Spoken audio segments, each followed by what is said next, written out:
Good morning mga kaidol. Mga kaidol, nakabili po, naka-order po ako sa mga kaidol si Sayapi po na memory card po. Pero mga idol, hindi ko gumagana mga kaidol. Tapos, report ko naman mga kaidol na yung na-deliver po sa akin, sira po yung memory card nila.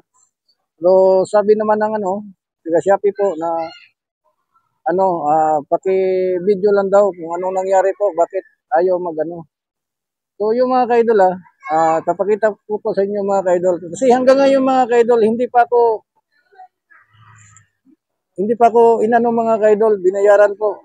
Kung sabaga, okay lang sana kung palitan mga kaidol, wala naman akong problema, pero kaso lang, hindi po nila inano.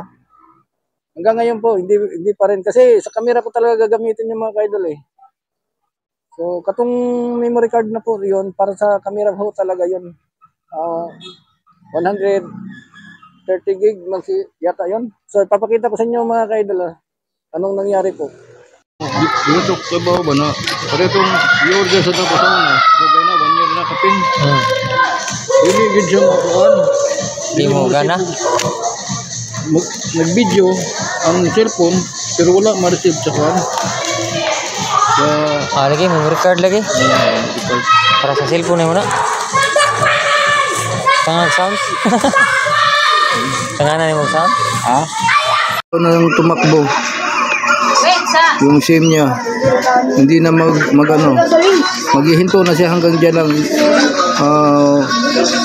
minuto lang yan 2 minutes umandar siya pero ilang seconds lang yan.